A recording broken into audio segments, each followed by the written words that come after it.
हमारे मन में गंदे विचार क्यों आते हैं? हम नहीं चाहते पर फिर भी हमारे मन में गंदे विचार आते रहते हैं। लेकिन क्यों मन ही हमारा सबसे बड़ा दोस्त है और मन ही हमारा सबसे बड़ा शत्रु है।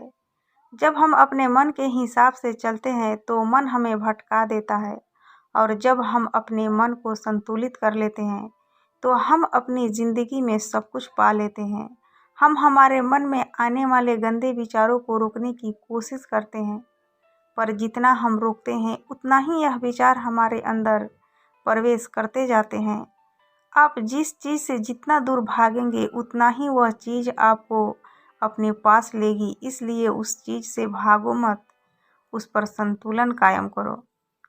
एक बार एक युवक गौतम बुद्ध के पास आया और गौतम बुद्ध से बोला कि हे बुद्ध, मेरे मन में इतने गंदे विचार क्यों आते हैं?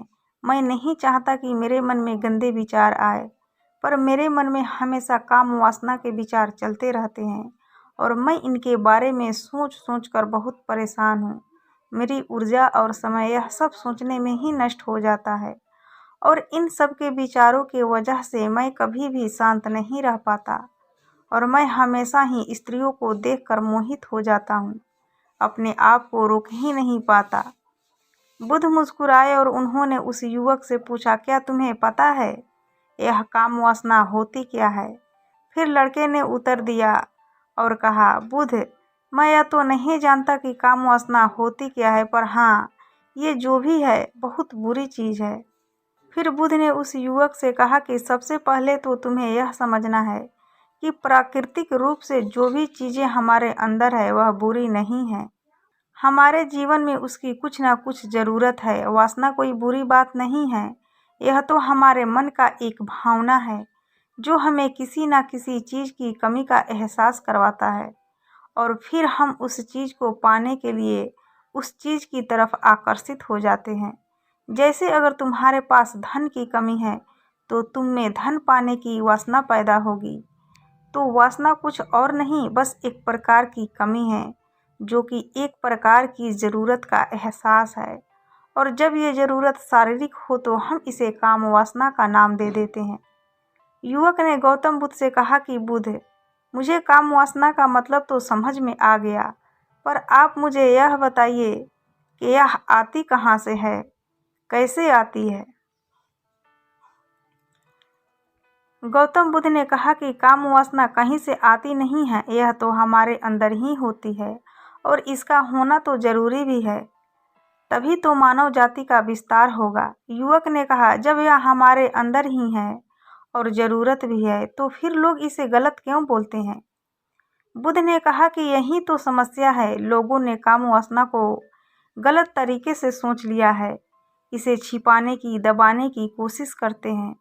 काम वासना गलत नहीं है, बल्कि काम वासना का गलत तरीके से प्रयोग करना गलत है।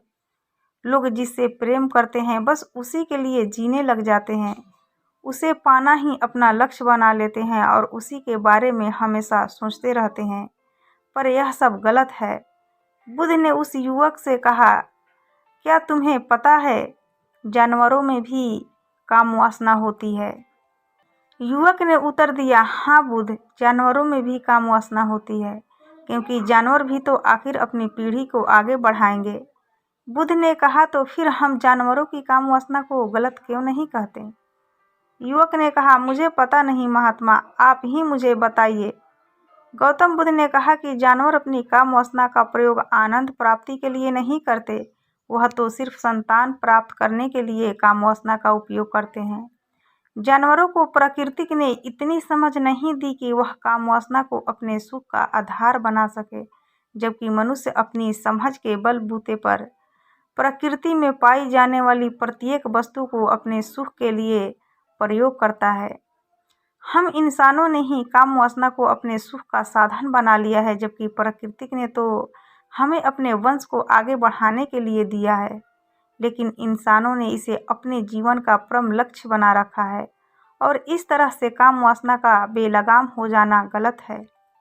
युवक ने बुद्ध से पूछा, महात्मा जी, ये काम वासना हम पर हावी क्यों होती है, क्यों यह बेलगाम हो जाती है?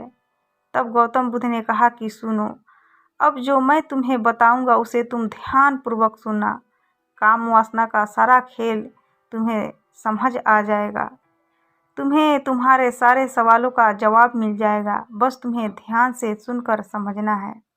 फिर गौतम बुद्ध युवक को बताना शुरू करते हैं।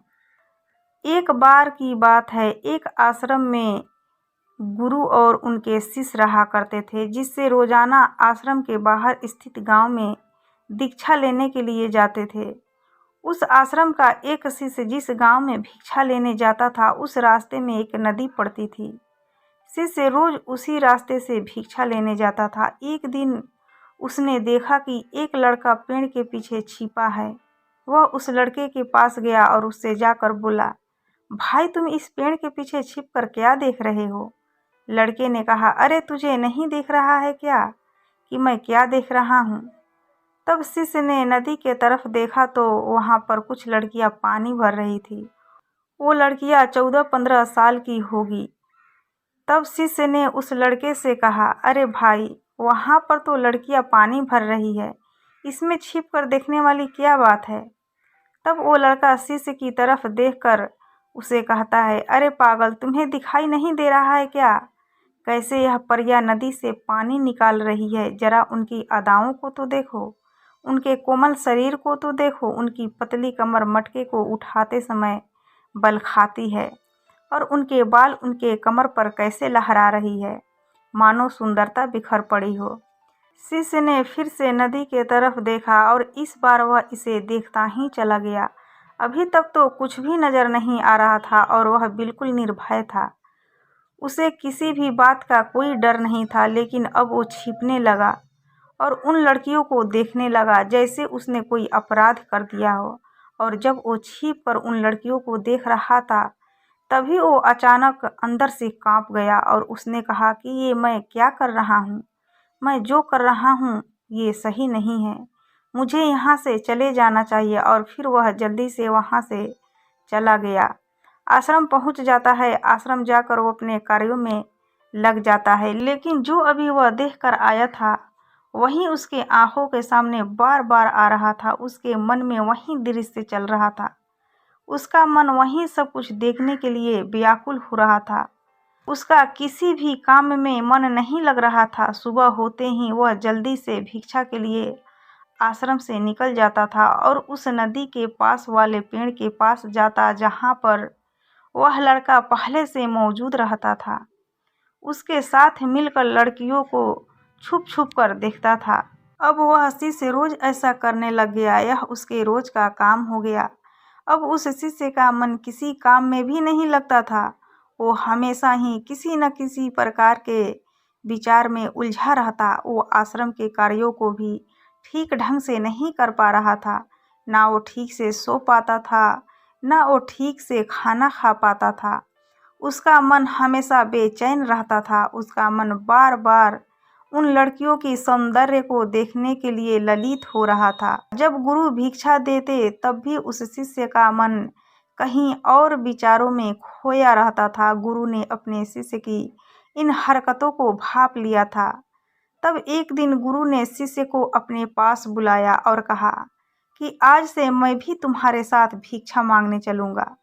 तुम और मैं साथ साथ भिक्षा मांगने चलेंगे। तभी शिष्य गुरु को मना करते हुए बोला, नहीं गुरुदेव, आप परेशान क्यों हो रहे हो? मैं अकेला ही ठीक से भिक्षा मांग सकता हूँ। गुरु ने शिष्य से कहा कि ठीक है, तुम अकेले ही भिक्षा मांगने के लिए जाओ।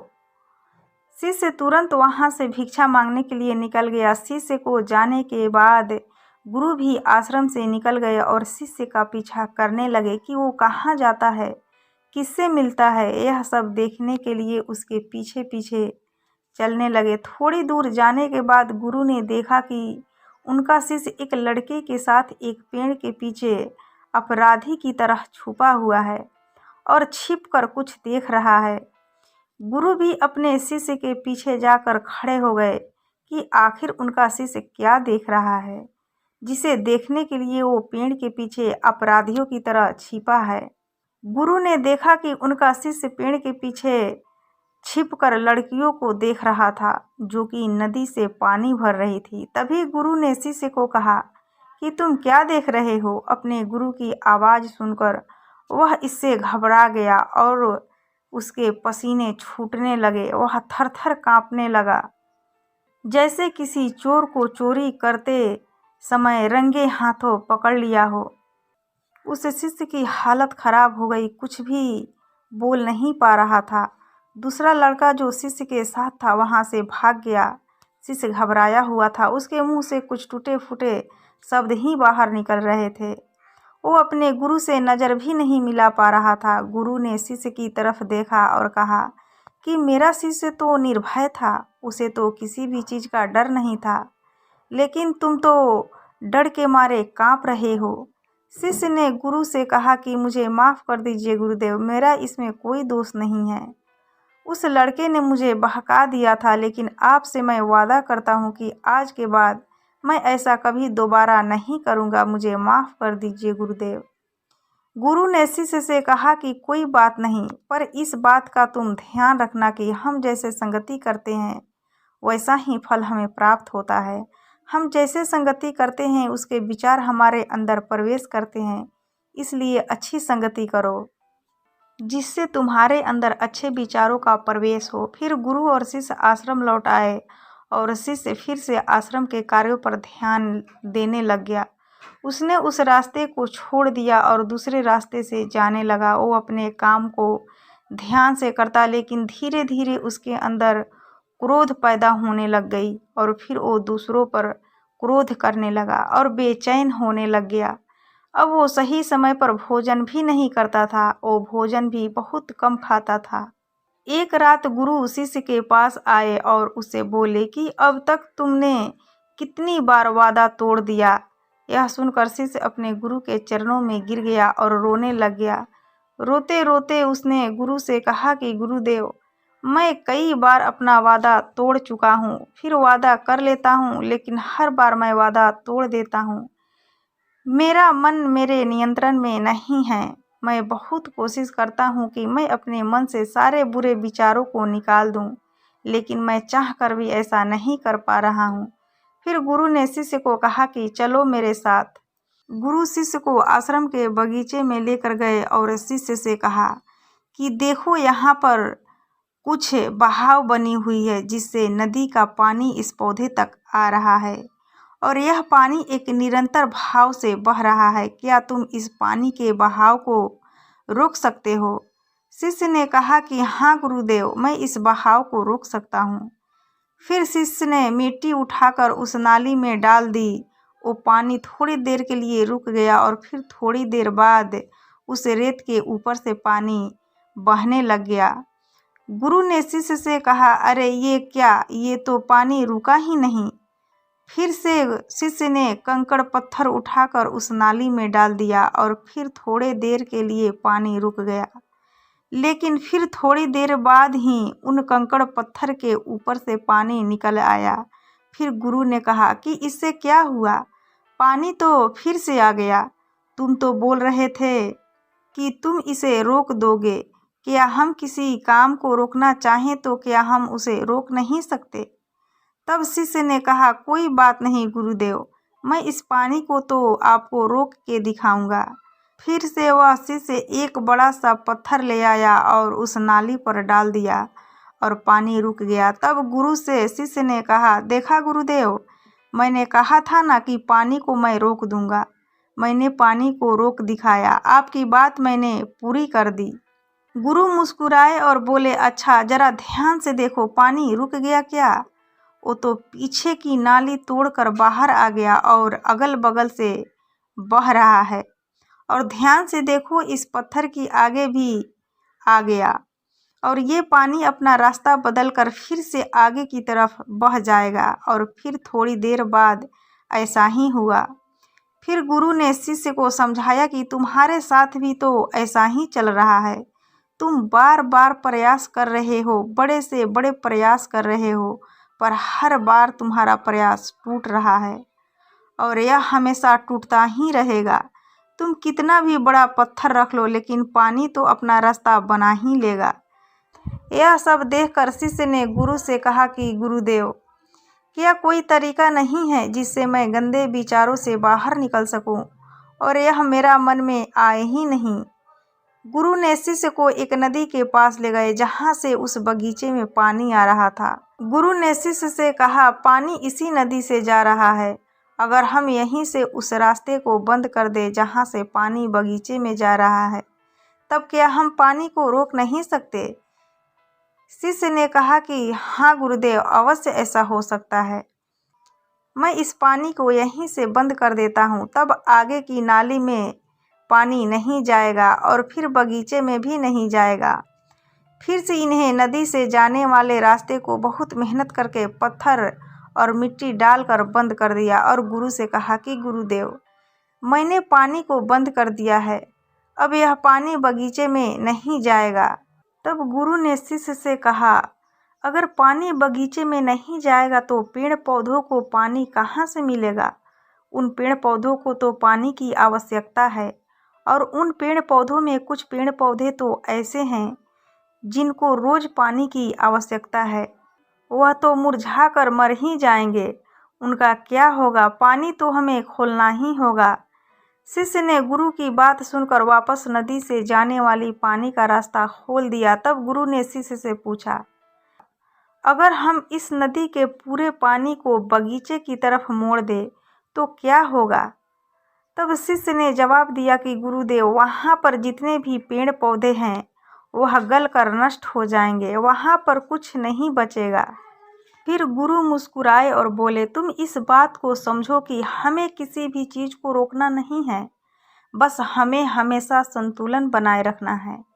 कम पानी से भी पौधे नष्ट होते हैं और ज़्यादा पानी से भी पौधे नष्ट हो जाते हैं। हमारा जीवन संतुलन से ही चलता है। गुरु ने शिष्य से कहा कि अगर मैं तुम्हें कुछ कहूँ कि तुम आम के बारे में मत सोचो, तो तुम्हारे मन में सबसे पहले किसका चित्र आएगा? शिष्य ने कहा कि गुरुदेव, मेरे मन में तो पहला चित्र आम का ही आएगा। गुरु ने कहा कि जब हम गंदे विचारों को ज़बरदस्ती रोकने का प्रयास करते हैं तो वह और मजबूती के साथ हमारे अंदर प्रवेश करते रहते हैं, हमारे अंदर उठते रहते हैं। इसलिए हमें उन्हें कभी भी दबाने की कोशिश नहीं करनी चाहिए। फिर गुरु ने शिष्य को समझाते हुए कहा कि हमारे मन में गंदे विचार बुरे लोगों की संगति करने की वजह से भी आती है। कई बार क्या होता है कि कामुकता हमारे अंदर होता नहीं है, लेकिन कुछ अश्लील लोगों के साथ रहने की वजह से ये हमारे अंदर हावी हो जाती है। फिर शिष्य ने कहा कि गुरुदेव, आप सही कह रहे हैं, मैं अपने मार्ग से भटक गया था। फिर वो शिष्य उस रात को बहुत चैन का नींद सोया। सुबह अपने कार्यों को पूरे मन से किया और फिर सुबह वो भिक्षा लेने के लिए उसी रास्ते से गया जहाँ वह लड़का आज भी पेड़ के पीछे छिपकर उन लड़कियों को देख रहा था। वो शिष्य नदी पर गया जहाँ वह लड़कियाँ पानी भर रही थी। उसने उन लड़कियों से पानी मांगा। उन लड़कियों में से एक लड़की ने उसे पानी पिलाया और उस सन्यासी शिष्य के चरण छुए। शिष्य ने उसे आशीर्वाद दिया कि तुम्हारा कल्याण हो। शिष्य का मन सकारात्मक ऊर्जा से भर गया। उसके चेहरे पर मुस्कान आ गई थी, जैसे कि उसे कुछ खोया हुआ वापस मिल गया हो। वह वापस अपने रास्ते से जाने लगा। तभी पीछे से वह लड़का आ गया जो पेड़ के पीछे छुपा हुआ था। वह शिष्य के पास आया और बोला कि क्या बात है, आज तो तुमने नज़दीक से दर्शन कर लिए, तुम तो मुझसे भी आगे निकले। तब शिष्य ने कहा कि हम हमेशा दूसरे के दर्शन करने में ही व्यस्त रहते हैं, अपने दर्शन कर ही नहीं पाते। तुम कब तक इस पेड़ के पीछे छुपते रहोगे? किसी को पसंद कर लो, उससे बोल दो। अगर वो भी तुम्हें पसंद करती है तो शादी कर लो, और उससे पहले तुम कुछ बन जाओ, अपने आप को पहचान लो। ऐसे अपना समय बर्बाद मत करो। फिर वह लड़का रोज़ उससे मिलने लगा और उस लड़के ने नदी पर जाना छोड़ दिया। और फिर वो लड़का अपने जीवन में कुछ बनने के लिए संघर्ष करने लगा। तो तुमने देखा संगति का असर क्या होता है। अपनी संगति बदलो, अपने विचार बदलो। बुद्ध ने युवक से पूछा कि क्या तुम्हें तुम्हारे सारे सवालों का जवाब मिल गया? तब युवक ने कहा, हाँ महात्मा जी, आपका बहुत बहुत धन्यवाद। तब गौतम बुद्ध ने युवक से कहा कि जब तुम्हारे मन में गंदे विचार आए तब अपने आप को दोषी मत मानो। यह शरीर है और यह सब इसने हजारों वर्षों से सीखा है। एक केवल तुम्हारे सोच लेने से, शपथ लेने से ये टूटने वाला नहीं है, लेकिन तुम्हारे पास वो शक्ति है, वो ऊर्जा है जिसका तुम्हें संतुलन उपयोग करना है। तुम एक जीवित ऊर्जा हो जो कुछ भी अनुभव करने के लिए स्वतंत्र हो, जो निर्माण करने के लिए स्वतंत्र हो। इसलिए तुम अपने आप को पहचानो। यह बोलकर गौतम बुद्ध। तो दोस्तों, ये कहानी आपको कैसी लगी कृपया हमें कमेंट बॉक्स में कमेंट करके ज़रूर बताएं, और साथ ही अच्छी लगी होगी तो अपने दोस्तों के साथ ज़रूर शेयर करें ताकि और लोगों को भी ये शिक्षाप्रद कहानी सुनने को मिल सके। तो दोस्तों, हम विदा लेते हैं, फिर मिलेंगे ऐसे ही नई कहानी वीडियो के साथ। तब तक के लिए आप अपना ख्याल रखिए, अपना ध्यान रखिए, खुश रहिए और खुशियाँ बांटते रहिए, क्योंकि खुशियाँ बांटने से ही बढ़ती है। जय हिंद, जय भारत।